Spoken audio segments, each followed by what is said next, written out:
All right, another quick one. These Thursday ones I like to be rather faster.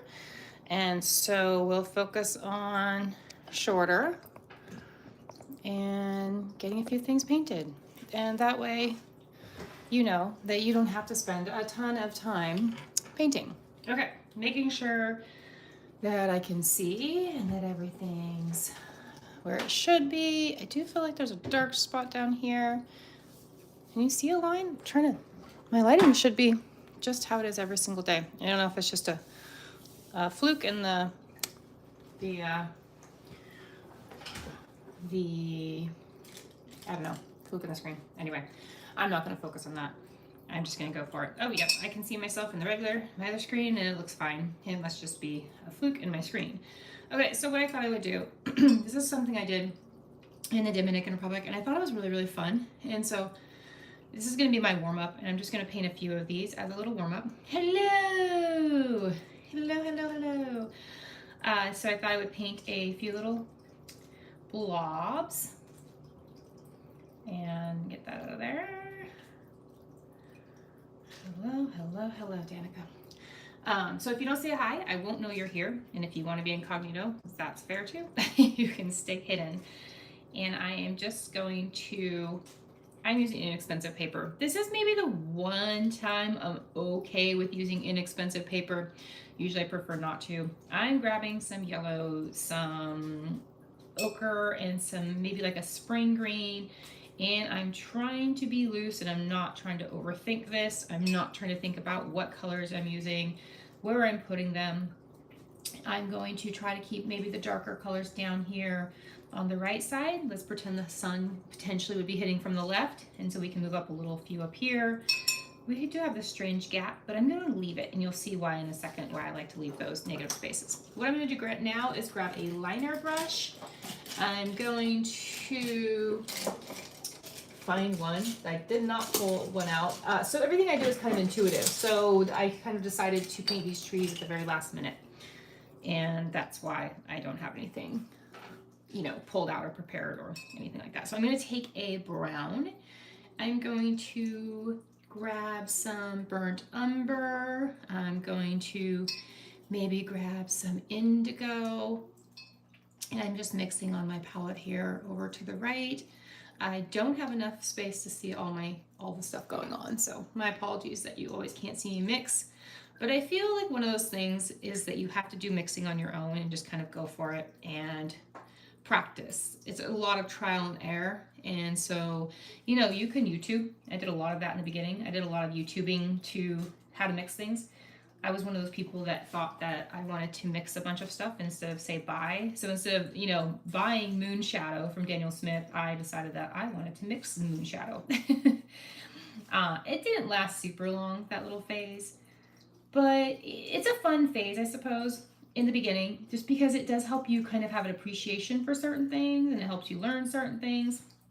And so in that sense, I really did truly appreciate mixing my own colors. But in the long run, it's not something that I would, I want to do personally a ton of. Hello, Alexandra, how are you? So yeah, I do love mixing colors. And speaking of mixing, Alexandra loves to mix. She's one of those people that does like to go through the different names, like I said, Moonshadow and stuff like that. And maybe, what's the other one? Shadow Violet? That's just a few Daniel Smith ones. Hello, Sarah. Hi, hi, hi. Hello, hello. All right, let's see if we can keep this with just a nice few people. Sometimes these random YouTubes, they get people just are very random, and I think maybe don't have much to do, and so they'll start saying random stuff. So so Tad Entertaining is just like, what did that even come from? I don't even know. But anyway, there's a nice feature called mute, and so you can just mute people right away. Having a quiet art week around here as we prep the garden for planting this weekend. Oh, yes, I have been doing some hardening off. The last few days have been kind of not so weather-wise great, so I left my plants in. I should have taken them out again again anyway, regardless of the weather. But it's hard when the weather's kind of meh, and I know I don't really want to take them out. And not to mention, if I take them out, I don't have a place to put them out of the rain necessarily. So they're kind of in the rain if it rains, and you know, there's only so much rain you want new plants to get, especially up here because stuff tends to stay soggy. Moonstar and Shadow Violet are probably my most used non-small shop granulating colors. Yeah, they are really good colors. If you don't have, oh, Moonstar? You mean Moonglow? Is there a Moonstar too? I was thinking Moonglow. But if there's a Moonstar, that could be, and I just don't know. They're great shadow colors. I like to mix them in. They're great, just a darker, just a, you know, a gray. They are good colors if you don't have them. All right, so I overthought this way too much. I prefer to do these really quick and not so overthought. So let me try to do a version that I'm talking about that's less thought through. Like that one was way too thought about, right? Let's just get some blobs on here and go with that shape. Like that was just not my style of so this is more what I want you to do. Just get some shapes on there, right? They don't have to be perfect. They can be oblong, they can be random. All right, then quickly, we had nasty storms the past few days.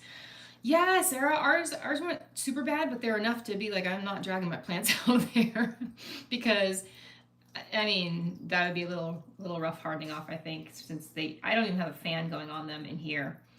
I should have a fan going. I often do, but this year I did not get the fan out. Schmincke Random Gray is also fabulous and probably my favorite Schmincke color. Yeah, you know, Laura mentions that gray a lot. I have not really looked in, or not really, I have not bought it, to tell you the truth. I have not gone for it. And I know it's supposed to be a like limited edition each year, right? They just literally use all their leftovers. Is that what I think I read?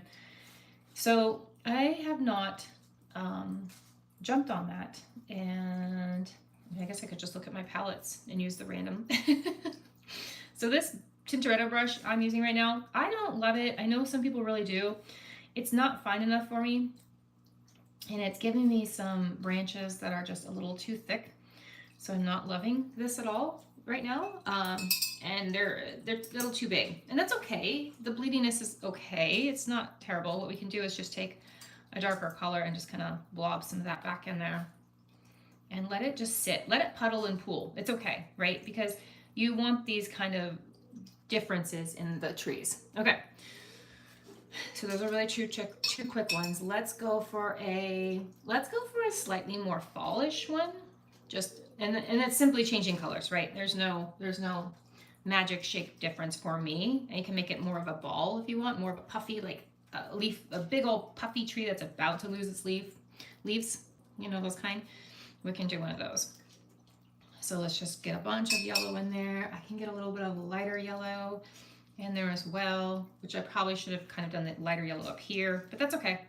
We'll make this a cotton candy kind, big old cotton ball, puff ball, lollipop tree.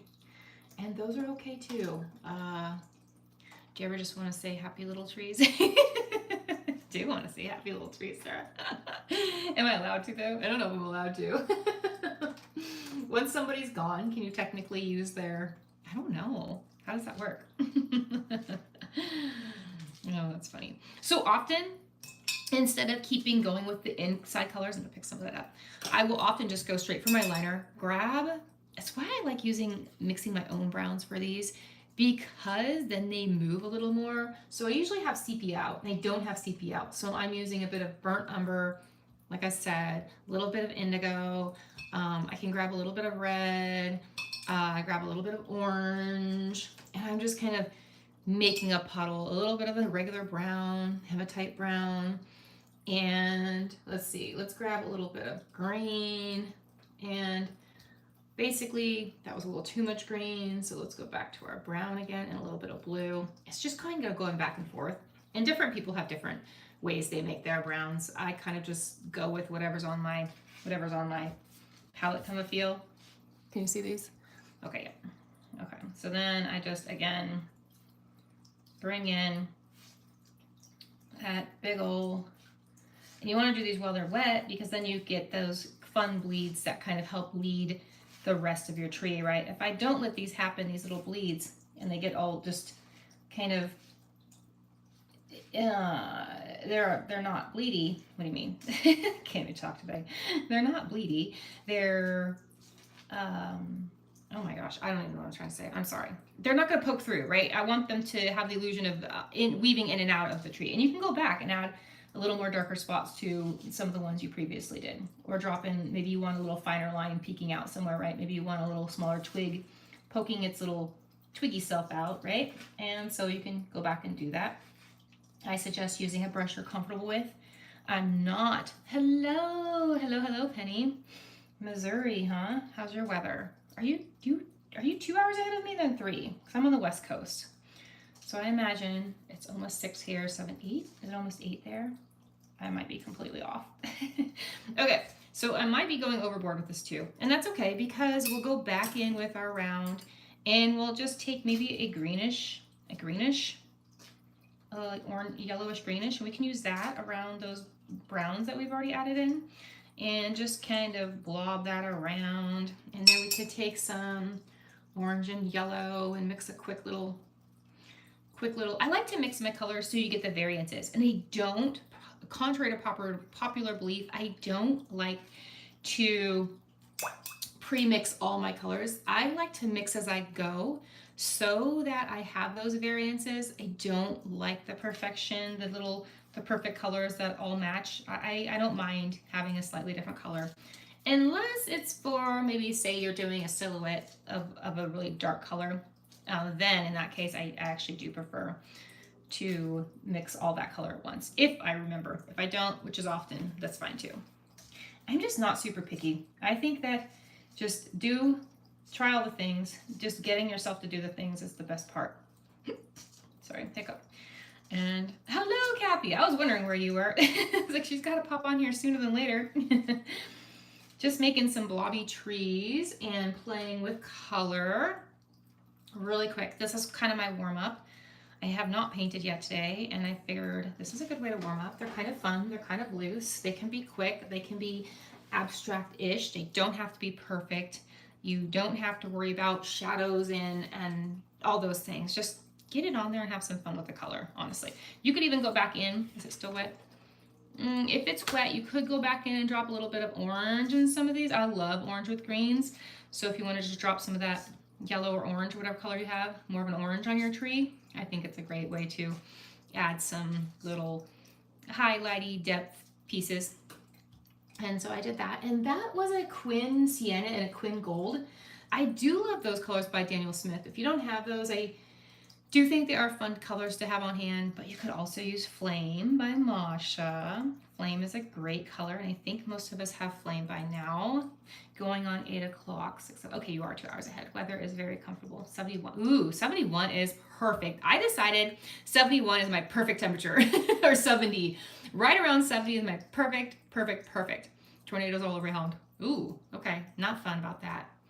I love trees. I need more tree practice. Tree practice every day, Kathy, I feel. That's what I do. Every single day, I feel like I sneak some tree practice in. All right, let's see. We've been going, is it going to tell me how long? 12 minutes ago. Okay, so we do have time for a quick little landscape. And I've been hooked on these. Oops, that does not get my plexi. I'm going to grab a horizontal elongated type paper, and I'm going to tape it down. And I'm hooked on these kind of really overly watered landscapes. I'm going to show you what I mean by that. Hold on. Excuse me. We have these cotton trees or whatever they are, and they're just raining cotton down right now. I don't know if anybody else has those. Oh, whew. I'm blaming it on that, or it's just the talking. Sometimes talking a lot makes my throat itch, and then makes me sneeze. Well, I don't know. I do reuse my tape. Yes, I do. I do. Okay, so what I like to do with these, you can get the paper wet, or you don't have to get the paper wet. Thank you, Sarah. Totally up to you. I have been getting my paper wet lately. but I've just been spraying it. I haven't been going back and forth with a brush to get it evenly wet, and you can totally do that too. It's just that we're working on such a small piece of paper that I'm not overly concerned about making sure the entire piece of paper is wet, right? We can do that with our brush. But if you're working on a larger piece, I feel like that is probably a little bit more. Our birch trees are pollinating. Ooh, does it make it crazy? It looked like it was snowing my daughter's soccer game today because of the. I love that time of the year, Danica. Isn't it so pretty? It's kind of like the, I don't know, the snowing and the pretty weather, that fluke or like random. We have every once in a while it'll be bright sunny and it'll be snowing, and that's what that reminds me of. Okay, let me grab. What kind of brush should I use for this? Does anybody have a brush they'd like to see me use? We can go dagger, round, mop, flat brush, we can go angle brush, we can go cat's tongue. It is magical. I think it's magical because it's just like not oxymoron, but kind of, right? Because it does look like snow, but it's just all fluttering. It's in like slow motion, and it's kind of just that like, well, the world goes so fast sometimes, and then just that peaceful stuff, like it just floats so softly down. All right, I'm totally randomly. Cat's tongue. All right, Kathy, thank you. Let's go with cat's tongue. So this is the cat's tongue I have. This is a number 6 cat's tongue by Christy Rice. Find your weird. We do that here all the time. Every live I have, I think we find our weird. All right, I can't say that I've used a cat's tongue before for this, so let's see where this takes us. All right, let's go. We've got some Masha colors here, and I believe this one, is this Quinn Scarlet, the second one? The second one down in the row? I think so. Kathy, you have the same one, so I think it's Quinn Scarlet. And I have a little blue on my tape, and I don't mind that. So it will sometimes bleed in, and so when you're going for a very light and flowy, loose sky, just let the water, let your brush, and sweep from side to side, and let the center just kind of fade a little bit. And that blue is giving me a purple bit of sky, so I'll even play with that. I'll sweep that blue in, and that's okay, right? When doing loose landscapes, it's just fun to let the things happen and not get too bent out of shape if they don't happen the way you want, because often, you know, watercolor doesn't go exactly the way we want it to. It has lots of surprises for us, and it sometimes works against us. And we have to just kind of, I feel, embrace that. So if you are not familiar, this is the 24 single pigment set. There are 12 granulating colors and 12 non-granulating colors, but they only have one pigment in them. So that means there's only one color, right? So there's one type of orange. Now, the other set I have is a granulating set, which some of these pigments can have 2 or 3 different colors in them. So you are getting a color with blues and pinks and maybe a blue and a black and a yellow and a green and a hint of orange. So you know what I mean? They're all different colors. So when you're working with single pigments, I feel that you'll get the more smoother of the graduating sky. So if you want more of a graduation of a sky, softer feel, maybe go with the single pigments. I feel you can do that also with the granulating, but if you're having trouble with them, I feel like the single pigments can kind of help you quicker. You know, they kind of they're just there's less going on. But then I don't know, the granulating is so magical that magical things happen that you maybe weren't expecting and weren't even trying for, and it kind of helps you when you're new because it makes it just easier to get really pretty things happening without a lot of work and trying to figure out what's what and what will do what for you. So this is, so far, it's just 3 colors. It's the Quinn Scarlet, the Ben's Orange, and I'm grabbing the ochre from my Art Philosophy pan that I use all the time. Oh, thank you. Thank you, Tori. And so, whoops, got a little pink down here, a little red down here. And that's okay. If you do, it's okay. You know, none of this needs to be perfect. It's just kind of another warm up, right? We did the trees as the first warm up, and I got a hair in here, so I'm just trying to push it off to the side.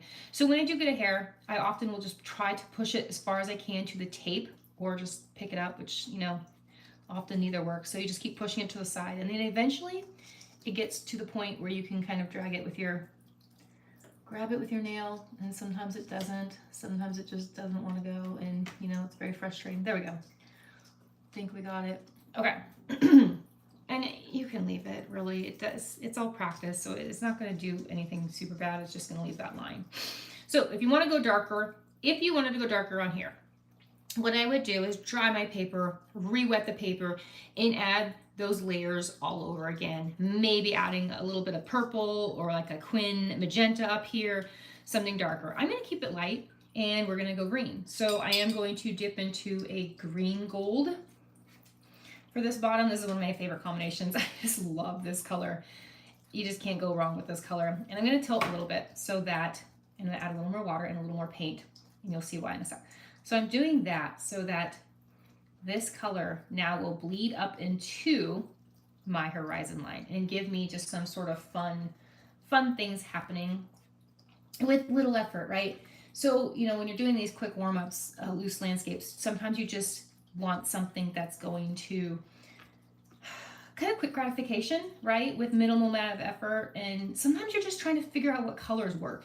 And it's not about necessarily the composition. So maybe this is just me deciding that I like these colors and I want to work with these colors. Or maybe it's me deciding I got new colors, right? And I'm testing them out and deciding what might be a good new combination for me. And if I want to keep this smooth, then I shouldn't be doing this stuff. But sometimes it's fun just to drop a few little things back here. I did that little dark, so if you don't want to do that, don't do that, you know. And then if you don't like something, you can come through. You can take your dry brush and you can just kind of soften it down, and then it becomes less distinct, right? It's more of a subtle feel of, oh, maybe those are trees back there. Oh, maybe they're bushes. Maybe they're, you know, just there. Maybe it's nothing. Maybe it's just something, a suggestion of something back there without calling it out, without saying what it is or being so detailed. Oh, sorry, what did I get? Oh, love that green gold. I know, Kathy. Did you all end up getting it? Green gold is one of my favorites. Green gold is a very, very good color. Deep green gold and olive, all those ones, especially green gold is kind of magical though. The way green gold reacts to other colors and reacts to like a sunset sky, no matter what colors you're using, is almost always magical for me. So it is a color that I try not to overuse because I can totally see myself overusing it because it is such a good color. All right, let's go ahead and dry this so I can add a few birds. And again, potentially, I would absolutely wet this again and redo that color. Oh, who makes this one? Kathy, this one's Masha. This is Masha. And that's why I was like, wait. Did we end up getting those? Did we get those out with the, or is that going out with the next? I can't remember. I thought we made a list of who wanted green gold. Did she end up shipping those with you? I mean, I know what I listed for everybody, but I don't know what everybody got invoiced for. I didn't see the invoices. I just try to help Masha out. If anybody doesn't know why. I try to help Masha out so that she can continue making beautiful, amazing paints and palettes for us versus spending, you know, a lot of time doing that kind of stuff. So that's the only reason I help Masha. I don't make a commission or anything like that. I just like to help her because she likes to. Okay, then you're on that list. Okay, no, I have you down. I just wasn't. For some reason I was thinking we already had done that, and it went out with the. Sorry, my throat. It went out with the DR travel set. For some reason, I was thinking it went out with that one. But I have you down, and if we didn't do that with the DR travel set, as my mind is really thinking we did, then I'll look on it, and we'll add it to whatever the next thing is, and I'll mention. Because I know you wanted the deep one too, right? I have the deep green gold and the regular, which is, let me show you real quick. Pretty sure you know, Kathy, but oh, it's over there. Oh, no, it's not over there. Where's my swatch? Hold a second. Oh, no, it is over there. Okay, let me show you real quick. This is, the one I was using was this one, but I also have this one. And I will often use them both, but this isn't a great swatch of them, but the green gold's the traditional, the one you saw me use. And this one's a little more brighter. Okay. I'll mute you all and I will dry it. Not with the DR set, I think. I think she was too busy. Okay, I think she was too, Kathy, so I apologize about that. But I'm sure you need them too. And you need them both. I think we called one the deep one and then the one that was the regular green gold. And she didn't realize, she's like, everybody wants this? I'm like, oh yeah, people are gonna want this color. This is a good green. Okay, sorry. Let me mute and I'll be right back.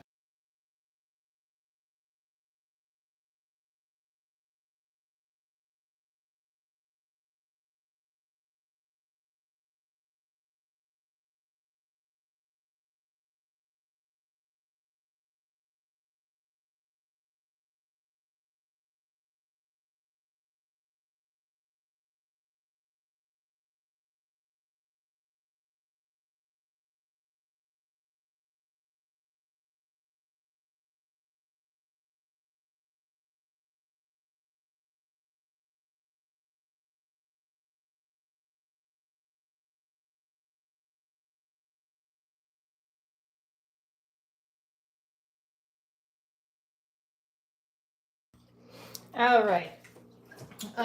So Masha is currently working on our advent calendars already so that she's not going to get, crazy behind. Should I add, we have 6 more minutes or so about, again, I'm trying to keep these ones shorter than our lives for some reason. I felt like maybe they would be more accessible to people if I kept them more on a time frame versus too long. Should I add trees to this? I feel it is kind of plain, which is fine. We could just do shimmer splatters and be done. And birds. Or we could do birds, trees, and shimmer. So kind of open with that. Does anybody have a gut feeling or a big desire on, yes, paint those trees and use trees and birds? Okay. Because sometimes these are fun to just play with the colors and be done, right? It doesn't always have to be a very drawn out, longer process. I feel like sometimes these can just be, and it's okay, and you get the color practice and then you move along. And you can use the fronts and the backs on these, by the way, in case you were afraid about using paper. So if you're using Arches, especially Arches is the one that bow hung, I don't like to use the backside, but Arches I do. So if you are using Arches, and another little thing, if you think your trees are too dark because they're kind of in the background, right, just take your dry cloth and blot them, and they instantly go lighter and they start to recede into the background. So if you're having troubles with not perspective, but depth, if you're lacking depth in some of your pictures, or if you just feel like maybe you're not able to get a lighter color, right? You're just everything's kind of all one color, one flat color. That's a great way to do that. So I want to make sure that my trees are not floating. So we'll just grab some water, brush those out, and then I'll also take my, you also want to flip your towel around because you don't want to just stamp that tree back down there. Okay. So then after we do that set, we're going to want to come and add more trees.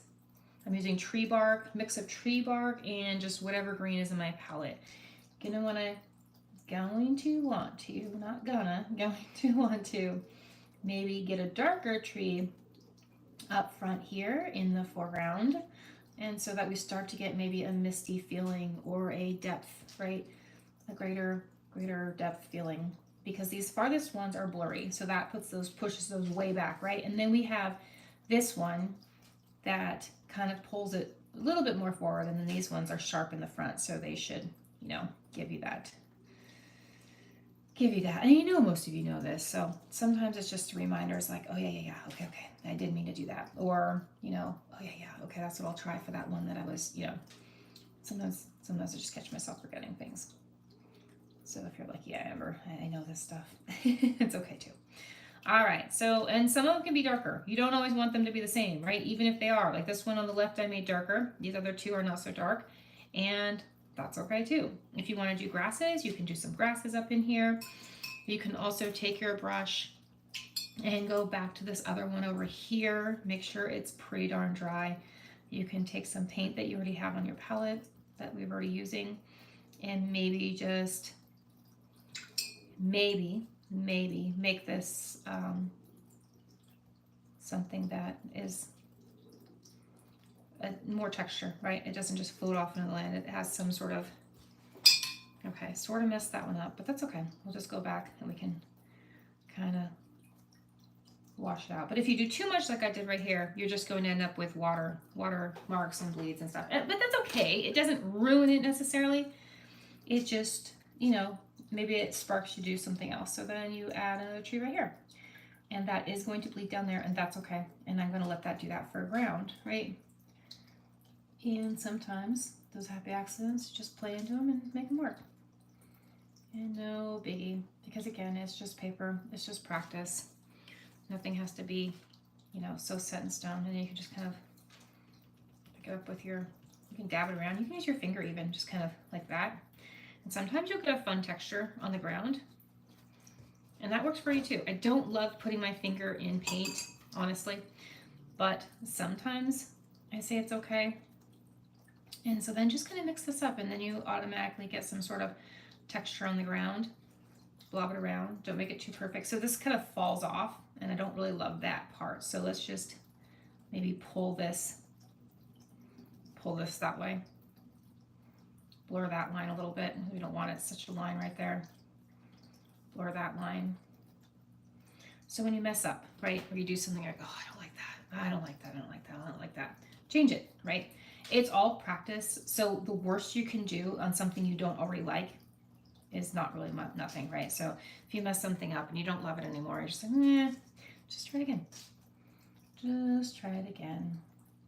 And if you keep finding yourself messing up, just dry your paper, right? If you're like, oh, Amber, what is she doing? She just, keeps making everything wetter.